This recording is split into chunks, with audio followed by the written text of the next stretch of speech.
Hi guys, James at RampantLionReviews again for you today with another beer review. For this one we are going to stick to Skåne here in the south of Sweden, and we're going to return to one of my favourite breweries here, and I think it's been a little while actually since I've reviewed anything from them, and this is one of the regular beers that I've seen quite a few times but just never got around to trying, so I'm very curious to see how this one turns out. So we're going to go to Helsingborg in the northwestern part of Skåne, and we're having a taste of yet another beer from Brewski Mikrobryggeri. So this one is the Red Robot, which is a double IPA coming in at 7.5%. So to be honest with you, it is at the lower end of the double IPA scale, but this is a brewery who are really well known for their IPAs and sour beers and things like this. I do wish they would try some other styles as well, because when they do, they seem to do them very, very well, but they do seem to focus for the most part on IPAs, fruit IPAs and sour beers and stuff like this as well. So if you're into those kind of styles, this is a brewery that you definitely want to check out, and probably one of the most renowned craft breweries that you're going to find from Sweden, in fact, and probably one of the most readily available. I know that if you go to a good beer shop in Europe,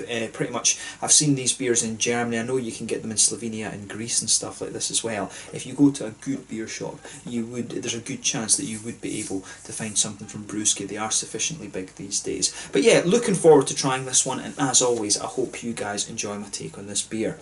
So anyway, as is usual with my reviews then, I'll tell you a little bit about the brewery. If you want to get straight to the tasting, just fast forward. All the usual links are in the description below. That's the brewery website, the link to my other reviews that I've done from Brewski before. No doubt there will be some more in the near future. There's all the usual social media. If you want to see more beer reviews, do please consider subscribing to the channel. The whole channel, of course, has a geography-based tagging system, so you can go into the homepage and search for beer based on country, city, state, county, prefecture, whatever it is you're interested in. Do check out the playlist of beers from different countries. There is one there for all the Swedish beers that I've reviewed for you. That's constantly being added to, and as always, please do get in touch and let me know some of the other beers and breweries that you guys would like to see me review. It's always great to hear from you guys that are watching the videos, and the support that you show the channel is hugely appreciated. So anyway, to tell you a little bit about Brewski then. So as I've told you before, Brewski were founded back in 2014 in Helsingborg in the northwestern part of Skåne here in the south of Sweden. A very pretty city right on the water with some really nice beaches and things like that. I highly recommend that you visit if you get the chance. But the founders of the company are Marcus Hjalmarsson, Johan Britsen, Alfred Olsen and Robin Skoglund, and all of these guys were largely inspired to get into craft beer themselves by the West Coast American craft beers. And this brewery, of course, has gone from being a West Coast brewery, if you like, to actually brewing the more New England and fruity and Florida style IPAs in recent times as well. But Marcus was originally associated with the High Nose brand of beer, which was brewed at Höganäs Brewery, a little bit again to the northwest of Helsingborg in a very pretty part of Skåne again, and some of those beers are still brewed there, and Brewski were brewing some of the original beers in the Höganäs Brewery as well, but since then they've moved down to Helsingborg and they've got their own brewery in the old train yard. In 2016 they started their own festival as well, which is called Brewskival. This had over 40 different brewers and it's expanded year on year. I was there for the last 2 years with my dad and friends, and I will be going this year as well, so if you do happen to be there and you see me, come up and say hello. Always great to see you guys. But they did used to open up the brewery once a month and call it Barski, where they would serve all their different beers and things like that, but they do now have their own kind of restaurant and bar in Helsingborg as well, which serves a kind of an American take on Japanese ramen. You know, with my girlfriend partner being Japanese, I know what original ramen is like, but I have to say that the stuff that they do in the Barski bar is really quite nice actually. It's definitely different and not quite authentic, but it is really pretty nice. So if you're into Japanese food and Asian food, I highly recommend that you check it out and see what you think. But yeah, a brewery, like I said, very famed for sour beers and mainly hazy IPAs and fruit beers and stuff like this, but when they do try imperial stouts, I have found that they've been really quite nice as well, and I wish they would try a few different styles, but definitely one of the Swedish breweries that you want to check out should you get the chance. So have a go at the Fever series as well. That's probably where this brewery can really shine, to be honest with you. But yeah, that's all you really need to know about the brewery just now. If you want to learn a little bit more, of course, you can check out the brewery website in the description below, and as of course you can follow them on Facebook and Instagram and stuff like that, and that'll keep you up to date with all the latest goings on at the brewery. But yeah, let's go on to the actual tasting of the beer itself. So as I mentioned to you earlier, this one is a 7.5% double IPA, so pretty much at the kind of bottom end of what you could term as being a double IPA. I would always say that 7.5% is the limit for it becoming an imperial or double IPA. But it says on the side here, the Red Robot double IPA Charming and cute as they are, the capabilities and intelligence of emotional robots are still very limited. They don't have feelings and are simply programmed to detect emotions and respond accordingly. But things are set to change very rapidly, and they just learned how to give robots hugs. So let's enjoy a hug from this little red robot with lots of love from passion fruit and pineapple. So yeah, it's a double IPA with passion fruit and pineapple added to it. So it probably has a little bit of that Fieber influence there. But as I say, this is one of the regular beers that you'll find from Brewski in Systembolaget. I bought this one in the Helsingborg store actually when I popped up there quite recently, because you will see this one fairly regularly in lots of different places, but it was one that I just hadn't got around to trying it, and it says it's best before the 26th of the 8th 2020. So without further ado, let's get this guy out and we will get on with the tasting then. Incidentally, this one has a 94 or a 95 if I'm remembering correctly on Rate Beer when I checked it out earlier, so it is quite a highly regarded beer, this one, and it is one of the ones that they brew in slightly bigger volumes. And I have to admit, I do like these little stubby recyclable bottles that that Brewski do. They're one of the breweries who really haven't moved over to cans, and I think this is the way to go. I think glass is actually better when it comes to craft beer. So as you can see, this one's poured a really hazy sort of. I would say that's more, if I hold it up to the light, this one is more of a big hazy kind of orangey colour. It's more orange than yellow, I would say. There's a half finger of a frothy, I would say cream coloured head on this one, almost a little bit fawn coloured actually. One or two big bubbles sticking towards the side of the glass, a few little ones there just creeping up towards the bottom of that head. If I put my fingers behind the glass, you can see that it is pretty opaque in terms of its colour, but you know, it looks really nice. Nothing particularly out with the realms of possibility when you consider that this one is more of a hazy kind of New England type IPA, but you know, it looks really quite nice. So let's take a closer look at the aroma then and just see how we get on with this one. Yeah, I mean, straight away when you go into this one, it actually has a lot of characteristics that you'd expect of a Florida IPA. Now, Florida IPA is a style that seems to be catching on a little bit here in Sweden. Usually those beers, they've got a little bit of the sour beer quality to them, a little bit of that kind of tart sharpness. They've got a fairly smooth malt base, and they've got a little bit of the kind of zippiness, sharpness that you'd expect from, you know, like Lactobacillus or Brettanomyces, something like that. It is almost just like a sour IPA rather than anything else, and it seems to be that this is what a Florida, they're saying this is now a Florida IPA, and to be honest, Brewski, I think, maybe unconsciously have been brewing in a style that is very akin to a Florida IPA. You've got J. Wakefield Brewing and all these other ones over there now that are specialising in this Florida IPA style. I think this will be the next sort of sub-style that gets coined, if you like, by the likes of Rate Beer and Untappd and stuff like that, and the Craft Beer Association in America. So yeah, this one to me, the first impression of the aroma is that it really strikes me as being one of these Florida IPAs. You can pick out a little bit of the zippiness, the sharpness in there, definitely tropical fruits, pineapples, passion fruits in there. You can pick out the sharper lemony notes too, maybe a little bit of an orangey quality, but definitely passion fruits, papayas, mangoes, that kind of thing. Very tropically in its nature, sharper lemons. On the hoppy side of things, you can pick out that there's a nice floral quality to this one. A nice sort of floral aromaticity. Yeah, definitely a nice sort of floral quality to this beer. A little bit grassy as well at the same time, so mainly the green side of the hops. It's a balance between the grassy and the floral side of things. But really nice how everything kind of binds together in this one. But the fruity, this beer really leans towards that sharp, tart, fruity side of things. On the malt base, I would say, yeah, it's pretty straight up in its malt base. There's a little bit of an oatiness in there, a little bit of a kind of wheaty, white bready smoothness, maybe a little touch of biscuit or something else. But the aroma on this one, it's fairly reserved actually, I think, compared to what some of the other Brewski ones are. But really, it's very, very akin to some of these Florida IPAs that you're going to have. I mean, they did one very recently which was just called Floripa, the Florida IPA. But really, I think this is a style they might just be starting to kind of recognise it as an official style up at Brewski, but I think this is the kind of thing that they've been brewing for quite some time actually. These fruity, slightly sour, more bready kind of IPAs. So yes, this will be an interesting one I think, because from what I remember this beer has been in Systembolaget for at least a year, maybe 18 months, something like that. If any of you know the rough date actually where this one was released, I should have checked that on Systembolaget before the video. Do let me know that in the comments section below. But yeah, let's have a taste of this one then and just see how we get on. I'm very curious to see how this turns out. So this one is the Red Robot Double IPA, coming in at 7.5% from Brewski Mikrobryggeri up in Helsingborg here in Skåne in the south of Sweden. Let's get stuck in. Slange, skål.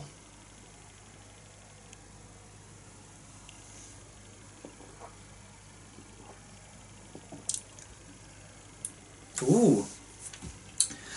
Yeah.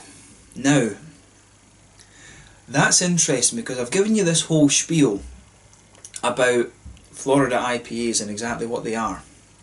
This one, it does have the sort of malt base that you'd expect from a Florida IPA, but it doesn't have that kind of sour, almost tart quality that you'd expect from the Florida IPAs. So this one's like a New England IPA. It does have a little bit of the creaminess there, but the malt base really is more reminiscent of the Florida side of things. So this is a really interesting, almost hybrid IPA for me. It's a little bit of Florida, a little bit of a New England IPA, but I'll tell you something. The 90 odd rating that it has on Rate Beer, in my mind, it is pretty deserved with this. This is a nice beer actually. I'd maybe even go as far as saying that this is one of my favourite beers that I've had from Brewski in a little while actually.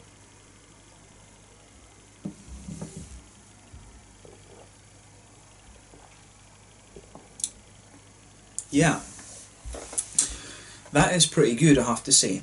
Now, I've always said that my favourite beer that I had from Brewski was the Conan Double IPA, and I think, you know, I still think in fairness, Brewski are yet to beat that beer in my opinion. That's one of the best ones that they've done. Little Big Hoppy as a paleo was also very impressive too, but to be honest with you, you know, if they're doing this beer, I'm a bit disappointed in myself that I didn't try this one before this point in time, because like I say, beer's been out for 18 months or a year or something like that. This one is better than some of the other ones that they're releasing through the local releases. So, I mean, I've got another one to review not long after this actually, that's a Berliner Weiss. I'm curious to see how that turns out, but for me, this is one of the better IPAs that I've had from Brewski over the last little while, so big thumbs up on this one. This is our beer that's regularly available, or easily available I guess you should say, so if you come across this one, try it, and try the seasonal releases and things from Brewski, but this is one of my personal favourites I think that I've had from them over the last little while actually. But they've got the Fever series as well, which is fairly easy to get hold of too, and those are pretty damn good. But in my opinion, this is better than some of the sort of the monthly releases that these guys are doing actually. This is a very, very good beer.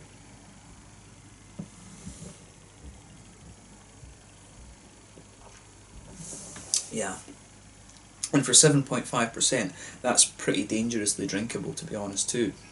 So yeah, let's try and break down the flavour of this one a little bit then. So, middle of your palate, straight up, this one, you can feel the nice pale malty quality there, just blank at the middle of the tongue. There's definitely a slightly thicker, wheaty smoothness to the beer as well. I think there's a little touch of an oaty creaminess more towards the middle of the palate too, and in the very centre of your tongue you're getting a little bit of a biscuity note, but mainly this is a pale malty, wheaty, white bready kind of thing you're getting out of this. The malt base is done really damn well with this beer actually, and I like how they've pulled this off.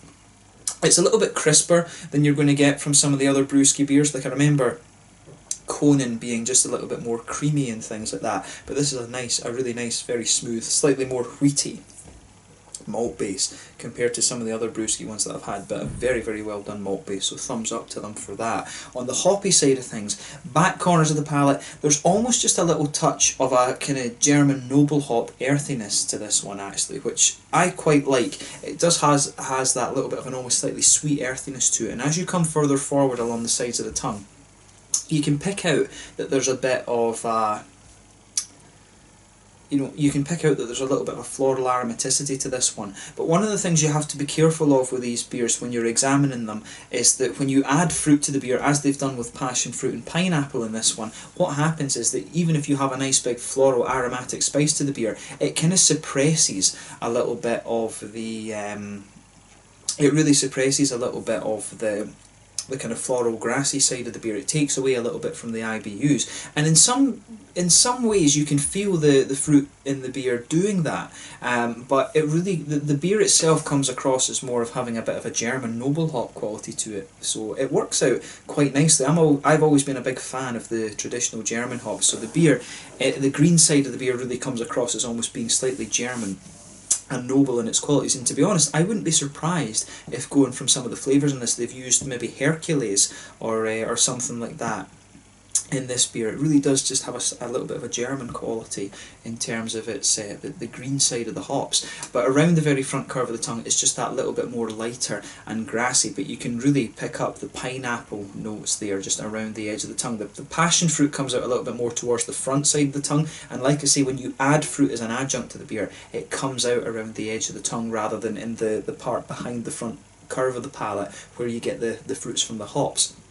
But really, you can pick out the passion fruits from this one. The passion fruit becomes a little bit more obvious the further into the aftertaste you go, but I think the pineapple spreads quite nicely around the front edge of the tongue. And what I'm saying about the German noble hops, it might be a little bit of a, I don't know, can you term that as being a placebo effect or something? But I think the fruits, the adjunct fruits that they've put in this beer are maybe giving a little bit of an impression of a German noble hop quality, but in terms of the flavour combinations in the beer, it's pretty damn good, I have to say.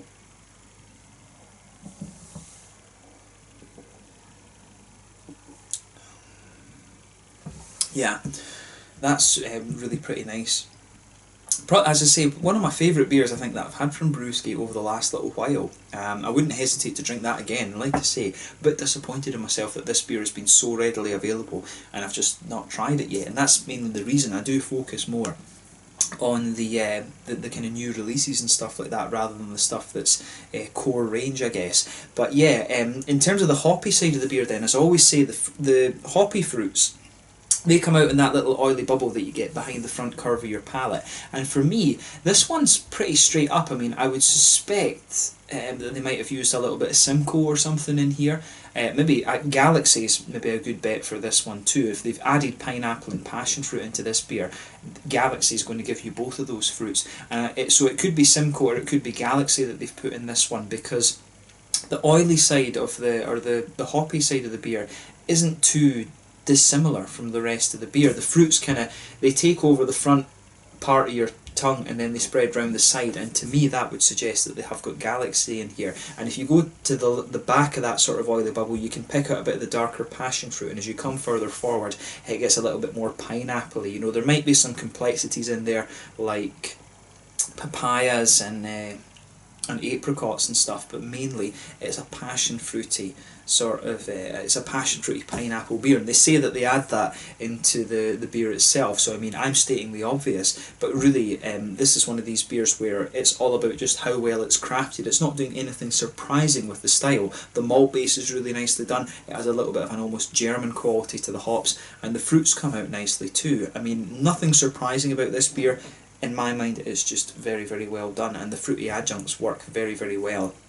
And I do suspect on the hoppy side of things they've got Galaxy in here, because it's difficult to distinguish between the hoppy fruits and the adjunct fruits actually in this one, which is unusual for a beer like this. Usually you can spot the difference in the mouthfeel a little bit, but in this one it really is pretty kind of homogeneous actually in that sense. But yeah, a really nice IPA, this one. I would term this beer more of an IPA than a double IPA, to be honest with you. 7.5% is difficult to... It really is on the borderline, and this beer, in terms of its mouthfeel and the flavours and stuff like that, it comes across to me as more than IPA. If I was blind tasting this, I would say IPA rather than double IPA. But in terms of the mouthfeel, I would go with mid-bodied for this one.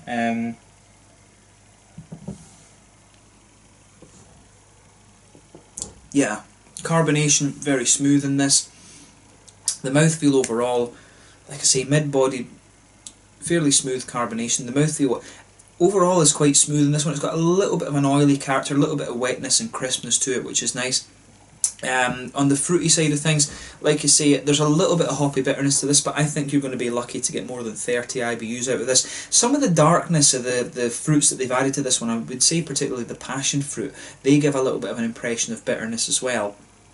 But I think you'd be lucky to get over 30 IBUs from this. Mainly a smooth malt base, a little touch of sweetness in the middle, and also some nice juicy fruity qualities as well. But overall it's a very, very nice beer, and I'm a bit disappointed with myself for not reviewing this one sooner. So if you get the chance to try this, I think you will enjoy it. In my mind, it's one of the better IPAs that I've had from Brewski in the last little while. It's better than some of the ones that they're releasing on the monthly beers, that I have to say. But yeah, check this one out if you get the chance. It is really readily available throughout Sweden, and I'm guessing this will be one of the ones that gets exported a little bit more as well. So yeah, let's leave it at that. This one is the Red Robot Double IPA, one of the better IPAs I've had from Brewski in recent times, I have to say. So check it out for yourself and just see how you get on. A really nice beer, this one, and it's cool to see that they're putting out such good quality beers in the regular assortment. But yeah, let's leave it at that. Once again, thank you for watching my beer reviews. Until the next time, please like, subscribe, share, all the usual YouTube stuff. Let me know your own thoughts on this beer in the comment section below.